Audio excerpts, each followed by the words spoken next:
Hoje é um tempo de alegria, porque Jesus vive.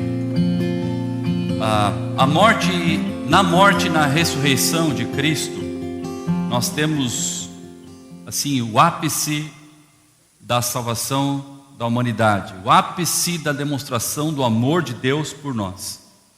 Deus teve que moer o Filho dele, santo, um homem que nunca tinha pecado, na cruz, para satisfazer a ira dele contra o pecado.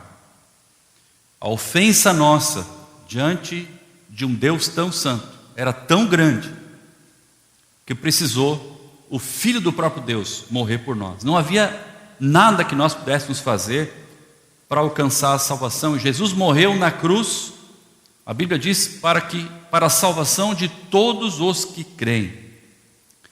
E uma vez morto, ele ressuscitou também. E hoje nós celebramos um Jesus que vive à destra de Deus.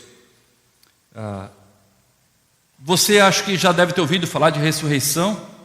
Nós que estamos bastante tempo frequentando a igreja, ouvimos sempre sobre ressurreição, nos alegramos a respeito dessa verdade, mas eu estava pensando de forma prática, qual é a implicação da cruz vazia, da tumba vazia, falta tumba aqui para mim, para ser gráfico, para nós. Sim, existe uma implicação prática, que é a nossa salvação, né? Mas a nossa salvação já age em nós agora, nos livrando da morte e do pecado, mas ela vai ser eficaz no dia que nós morrermos e nós nos encontrarmos com Cristo. Mas e hoje? Qual é a aplicação prática, ou implicação prática para a nossa vida de Cristo ressurreto? Embora seja uma verdade teológica, eu gosto muito de ver como as pessoas que estavam próximas entenderam, viveram e reagiram aos acontecimentos que nós estamos falando hoje. E eu quero convidar você a olhar o nosso grande amigo Pedro e ver como Pedro lidou com a ressurreição e a morte. Abra sua Bíblia para a epístola que ele mesmo escreveu, Pedro. Nós vamos ler aqui uma parte da Bíblia em que aquele que viu Jesus morto na cruz e viu Jesus ressuscitado, ele escreveu essa epístola aqui. Então essa epístola tem a autoridade de quem foi testemunha ocular. Ninguém contou para ele, Pedrão estava junto. Isso é muito legal de pensar assim, né? 1 Pedro 3 diz assim: bendito seja o Deus e Pai de nosso Senhor Jesus Cristo. Conforme a sua grande misericórdia, Ele nos regenerou para uma esperança viva, por meio da ressurreição de Jesus Cristo dentre os mortos. Pedro começa esse versículo dizendo bendito, louvando a Deus, adorando a Deus.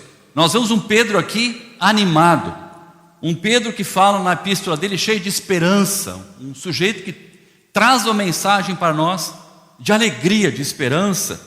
E esse versículo é importante porque ele fala que Jesus Cristo, a ressurreição de Jesus dentre os mortos, trouxe uma nova vida para todos aqueles que creem. Mas será que Pedro foi uma pessoa sempre tão entusiasmada com a salvação em Jesus? Foi sempre alguém empolgado com Cristo? Foi alguém que sempre entendeu a implicação de crer no Cristo ressurreto? Eu quero sugerir que não, e muitos de vocês sabem que não.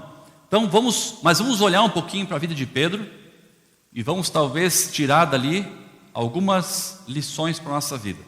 Primeira lição, primeiro texto que nós vamos ver. Abra sua Bíblia em Mateus 26. É a narrativa dos momentos finais de Jesus.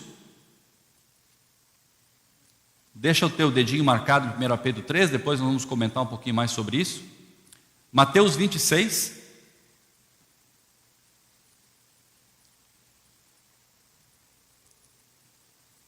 No versículo 33 e 34, 33 especialmente, tem aquela resposta clássica de Pedro para Jesus. Pedro disse para Jesus que jamais abandonaria a Cristo. Está escrito ali, Pedro respondeu para quem? Para Jesus. O que Pedro disse para Jesus? Ainda que todos te abandonem, Jesus, eu nunca te abandonarei. E se não me engano, depois, versículo 35, ele diz assim: mesmo que seja preciso que eu morra contigo, Jesus, eu nunca te negarei. Pedro começa bem. Pedro tem uma vontade incrível de seguir a Cristo por onde quer que Cristo vá.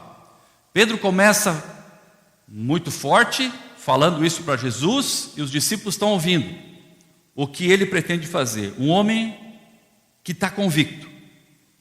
Mas nem sempre quem começa bem, termina bem. Nós sabemos disso.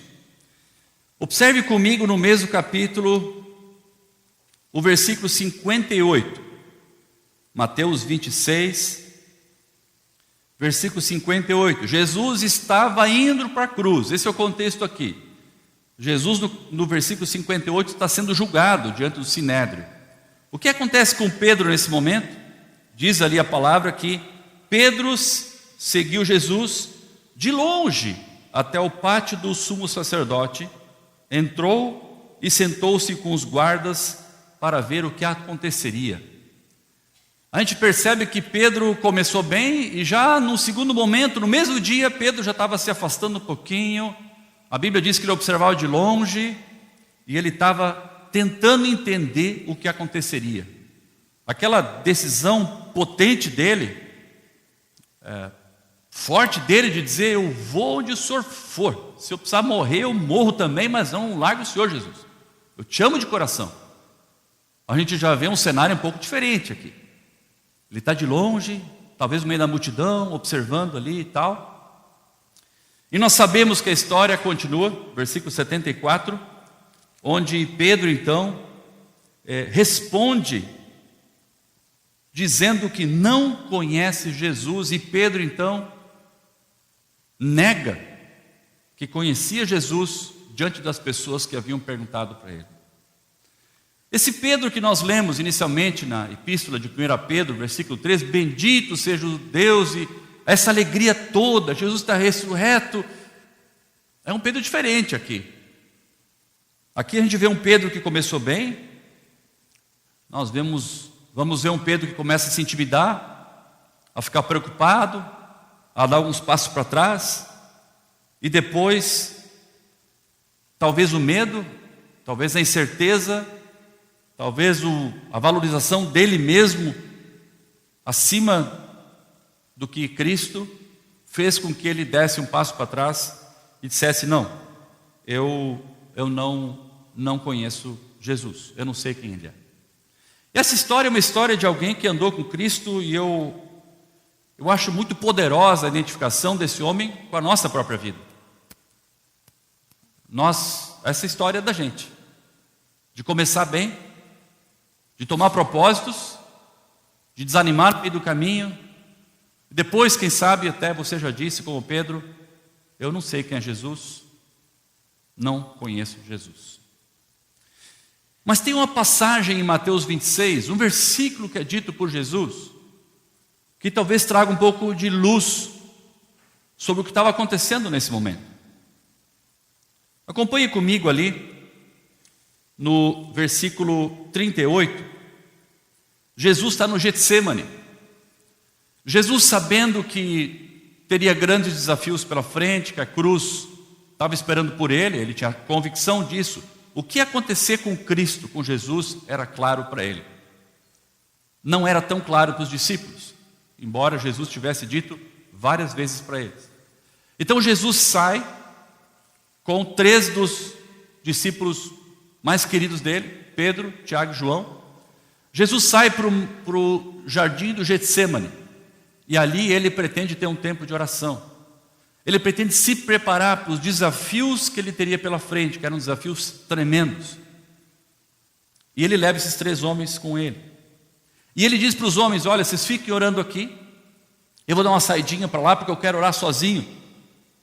Pessoalmente eu gosto de orar sozinho, gosto de sair às vezes, vou me trancar no quarto e fico orando de voz alta. Acho que Jesus podia fazer alguma coisa parecida com essa. Quem olha acha que o sujeito está no mínimo diferente, né? Então a gente se esconde um pouco. Acho que Jesus se escondeu um pouquinho dos discípulos e foi orar. E quando ele volta, nós conhecemos a história, ele viu os discípulos dormindo. E aí no versículo 38,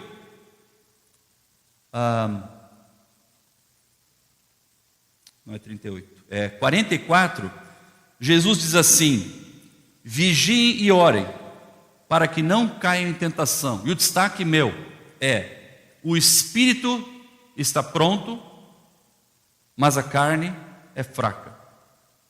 Jesus também estava com receio naquele momento. O versículo 38, 39 que eu falei, é que Jesus estava com medo. Jesus estava com a alma profundamente triste, diz a passagem aqui, versículo 38. E Marcos diz que Jesus estava com uma tristeza mortal, angustiado e aflito. E Marcos coloca essas palavras.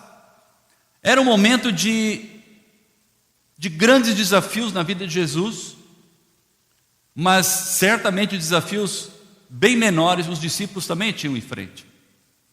Mas tanto Jesus quanto os discípulos tinham os seus desafios. E Jesus, provavelmente reconhecendo os seus desafios e sendo muito gentil e amoroso, como ele sempre foi com aqueles que o seguiam, Jesus diz: o espírito está pronto, mas a carne é fraca. Jesus está tentando dizer que a vontade deles de fazerem o que é correto estava presente, mas também havia neles, parte deles, que não queria obedecer, não queria fazer. Eles queriam, mas também não tinham talvez a força ou o poder espiritual para seguir em frente. A revista NVT traduz como: o espírito está disposto. Havia uma disposição dos discípulos, né? O espírito está pronto, o espírito está disposto. Numa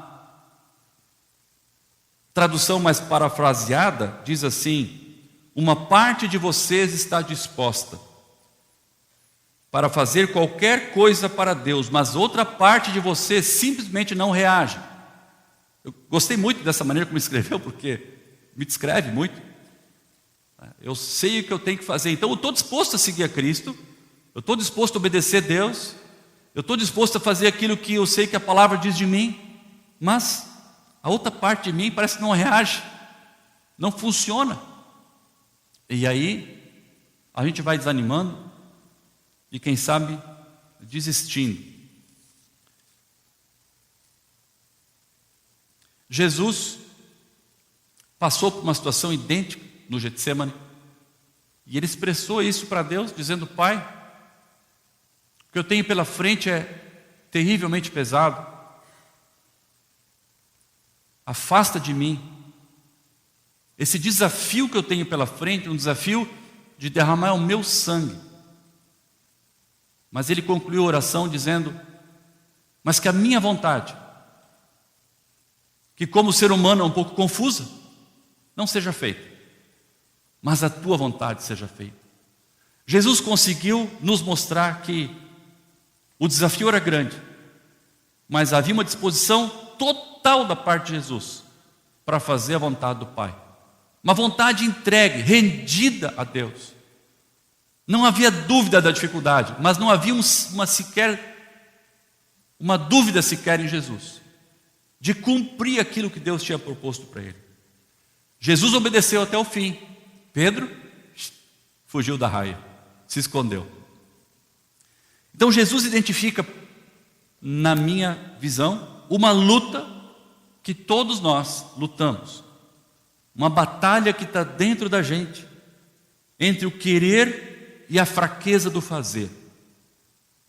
O querer e a nossa fraqueza de realizar aquilo que nós pretendemos fazer. Voltando um pouquinho para 1 Pedro 3, relembrando o que nós lemos, Pedro começa, esse Pedro que nega Jesus, lá na frente, depois da ressurreição, ele demonstra uma atitude diferente. Ele diz assim: bendito seja o Deus e Pai de nosso Senhor Jesus Cristo, conforme a sua grande misericórdia, Ele nos regenerou para uma esperança viva, por meio da ressurreição de Cristo. Pedro agora fala com o coração dele cheio de esperança. Ele não era mais um homem que duvidava, ele não era mais um homem tímido. Se você ler o livro de Atos, você vai ver Pedro pregando com autoridade diante de várias pessoas. Um homem que se escondia, um homem que tinha vontade dúbia, agora firme nas suas convicções. E ele fala a razão por quê. Porque o Cristo, a ressurreição de Cristo, trouxe para ele uma nova vida, um novo querer, uma regeneração. Aquilo que antes estava morto dentro dele, aquela parte dele que antes não queria obedecer a Cristo, desta forma agora estava rendida completamente a Cristo. Agora, pensando assim de um modo mais geral, o que de fato confere poder ao ensino de Cristo? O que confere poder à Bíblia que você tem aí, o livro aberto ou dentro do seu celular? O que distingue a nossa fé, a nossa palavra, dos ensinos que o Alcorão tem, que Buda traz, ou Confúcio tem, por exemplo? A grande diferença, gente, é o túmulo vazio, o Cristo ressurreto, o poder transformador da palavra. A transformação que Pedro teve na vida dele tem a ver com o poder do Evangelho que flui da ressurreição de Cristo. O poder que ressuscitou Cristo dos mortos também está disponível para ressuscitar aquilo que está morto na nossa vida, aquilo que está enfraquecido ou adormecido em nós. A Escritura apresenta somente duas alternativas: ou tu crê na ressurreição de Jesus de Nazaré, ou tu não crê na ressurreição e nem nesse Jesus de Nazaré. Não tem outra alternativa. E isso faz toda a diferença. Eu quero pedir a vocês que abram comigo no Evangelho de João, capítulo 20. E a gente vai ver ali o que acontece com Jesus depois da ressurreição, quando ele se encontra pela primeira vez com seus discípulos. João 20, versículo 21. Novamente Jesus disse: paz seja com vocês. Assim como o Pai me enviou, eu os envio. E com isso soprou sobre eles e disse: recebam o Espírito Santo. Jesus chegou no meio daqueles homens que estavam sem esperança, porque acharam que o mestre deles estava perdido. Jesus chegou naqueles homens que estavam com receio de aparecer, porque talvez os romanos ainda os perseguissem, prendessem eles. Jesus chegou no meio daqueles homens e sabia do que aqueles homens precisavam. A primeira coisa que Jesus diz quando chega diante dos discípulos dele é: a paz seja com vocês. Shalom. Shalom. Você está com medo? Paz. Você está inseguro? Paz. Você não sabe o que vai acontecer contigo? A paz de Deus esteja com você. Te aquieta, te rende a Cristo. E naquele momento, então, Jesus olhando para eles, Jesus sopra o Espírito Santo sobre eles. Jesus dá da presença dele para os seus discípulos, para que eles pudessem então experimentar que o Cristo ressurreto também não é só alguém que vive, mas também alguém que está com eles a cada dia, trazendo um significado e transformação e mudança no cotidiano deles. Jesus ainda não havia subido ao céu, só acontece em Atos 2. Mas aqui Jesus começa a ensinar que ele também é Espírito, e que o Espírito dele estaria entre os discípulos. paz estejam com vocês. Pedro queria obedecer. Ele declarou isso, mas parte dele não queria.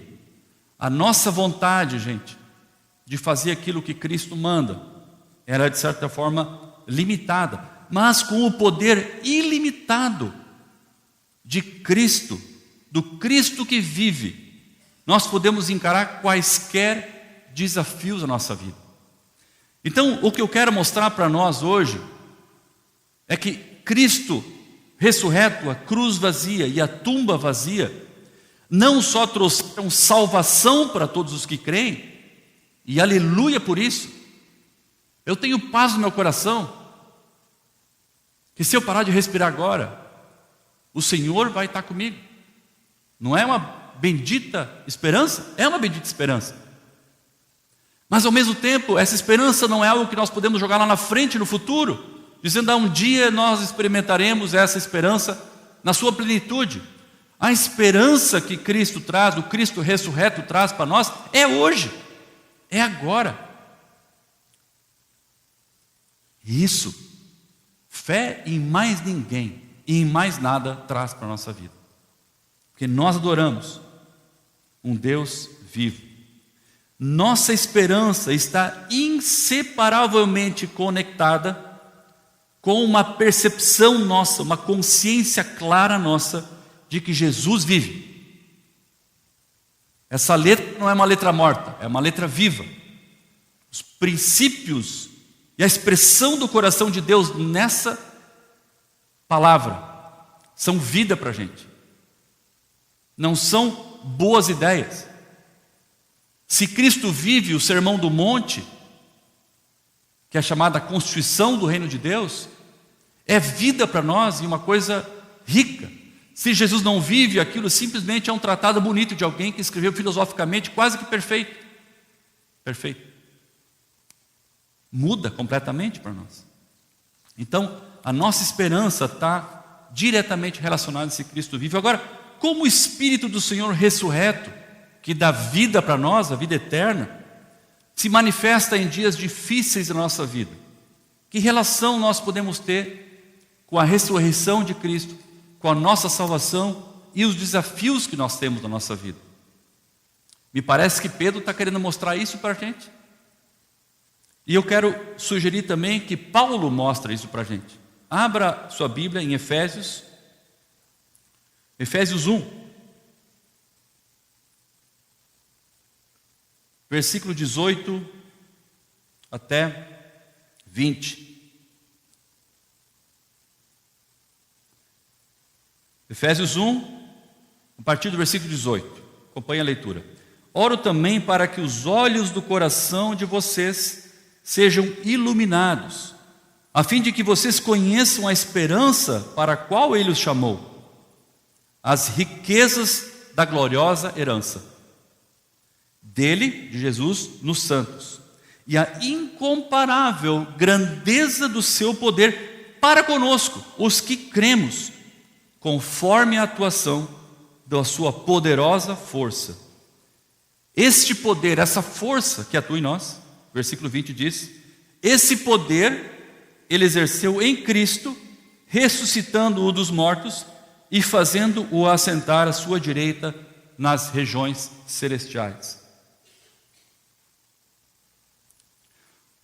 O poder da ressurreição que ressuscitou Cristo dos mortos, um poder incrível, vindo da parte de Deus, também age em nossas vidas. Diz aqui que é incomparável a grandeza do seu poder conosco. Para quê? Para trazer uma fé que salva no nosso coração em primeiro lugar, uma fé salvífica. Ele fala que oro também para que os olhos do coração de vocês sejam iluminados. O que significa?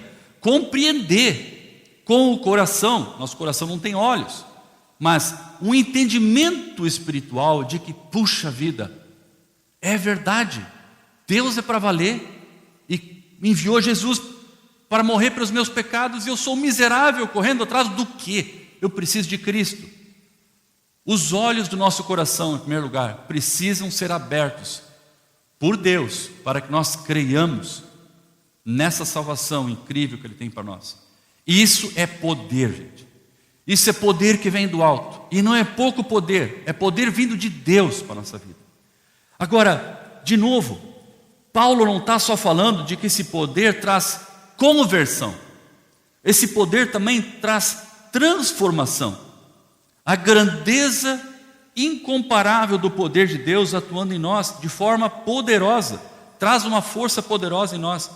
O que eu quero dizer é que esse poder da ressurreição, que age em nós, Jesus que vive, nos capacita com o poder a enfrentar diariamente os nossos desafios pessoais.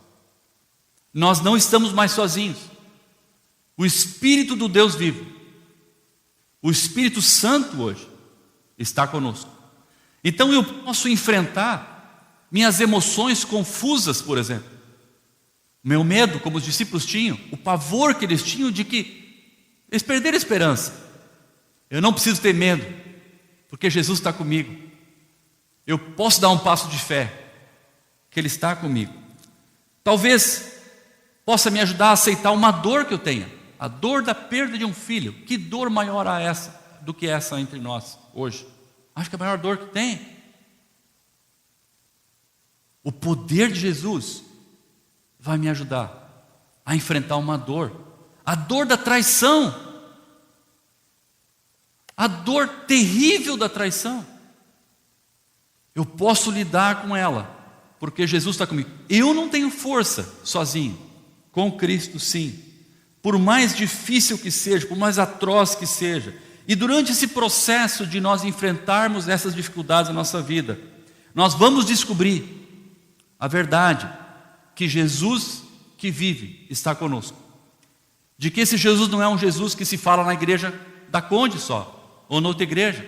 Não é um Jesus histórico, de que conta a história do povo de Israel, que Jesus um dia esteve lá e tal. Não, é um Jesus ressurreto.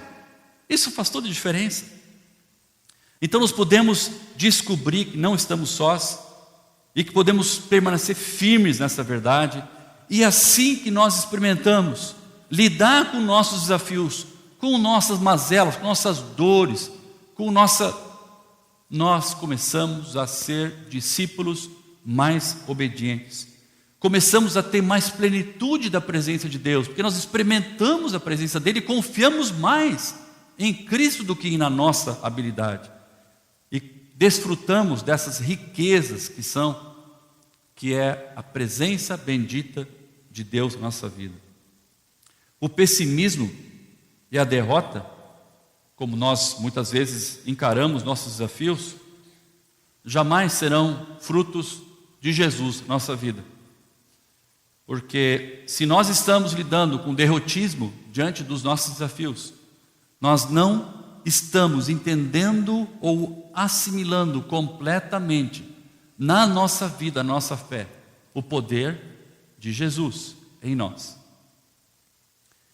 Viver consciente de Cristo ressurreto não é a busca para quem é fraco, para quem está com problema, para quem não tem o que fazer, para as viúvas solitárias.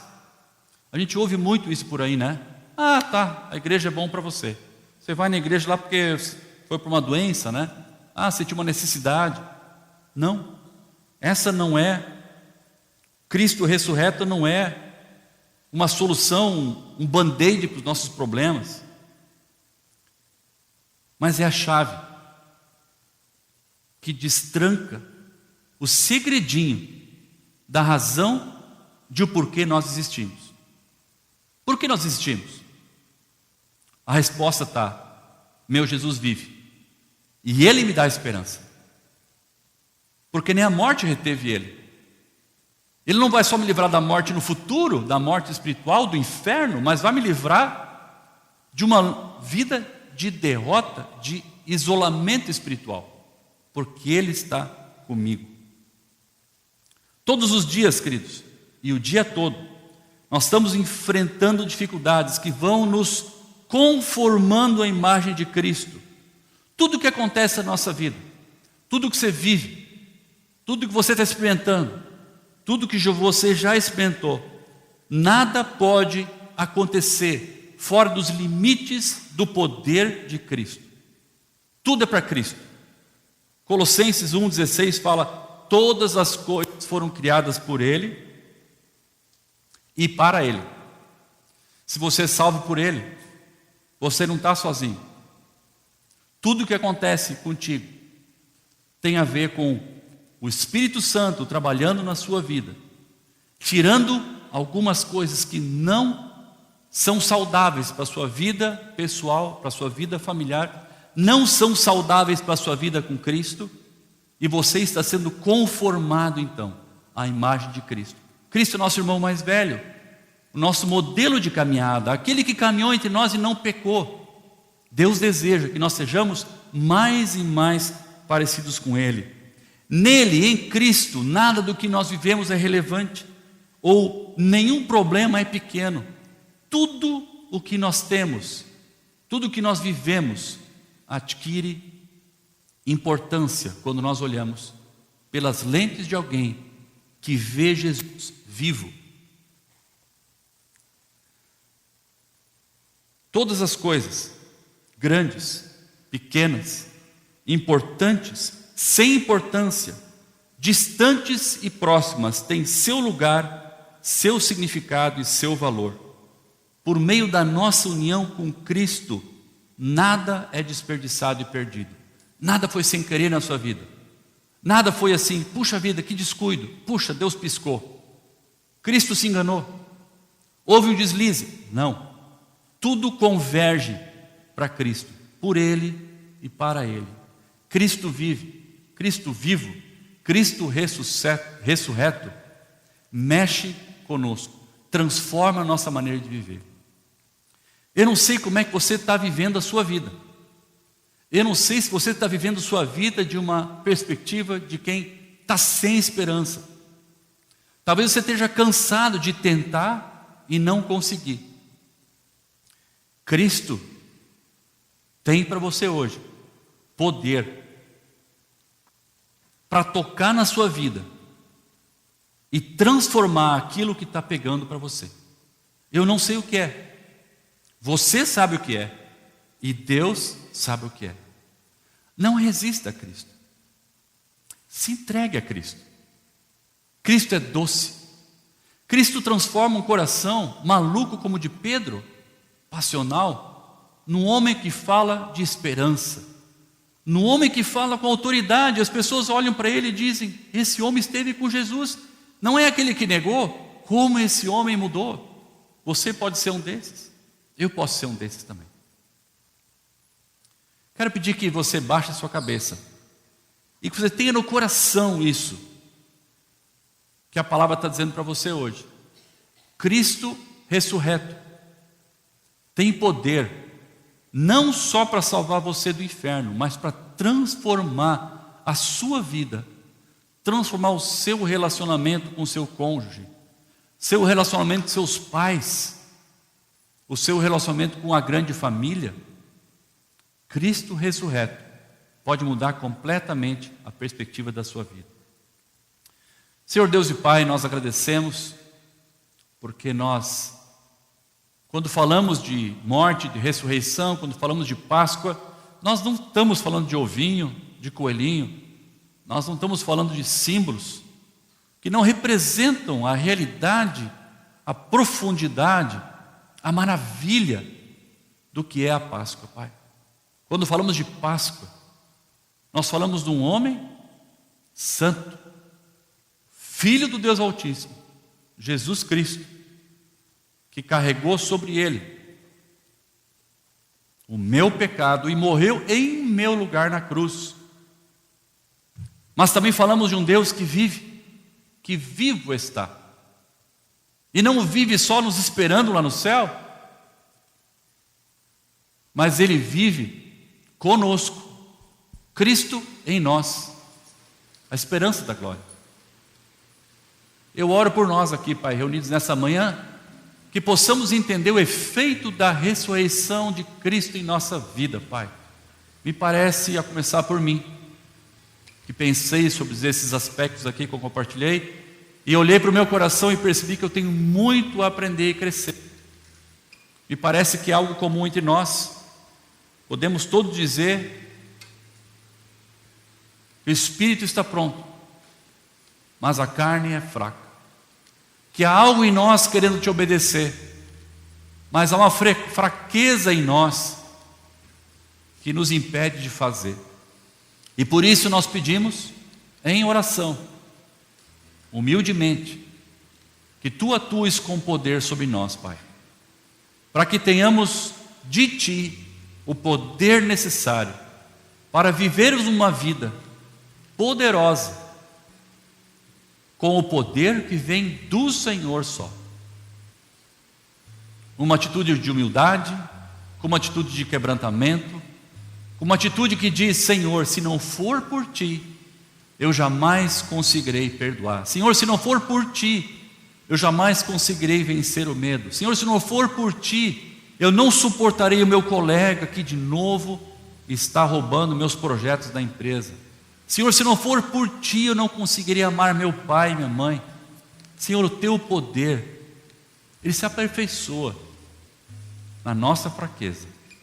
E nós pedimos por esse poder do Senhor, que atue na vida de cada um de nós. Cristo vivo, a esperança para a nossa vida hoje também. Nós Te louvamos e Te adoramos, Pai, com alegria no coração, por esse amor incrível que o Senhor tem por nós. Toca nossas vidas, Pai. Enche-nos dessa esperança. Dá-nos um novo jeito de vivermos a nossa vida. Essa é a minha oração. Por mim e por todos os meus queridos presentes aqui. Oramos assim em nome de Jesus. Amém.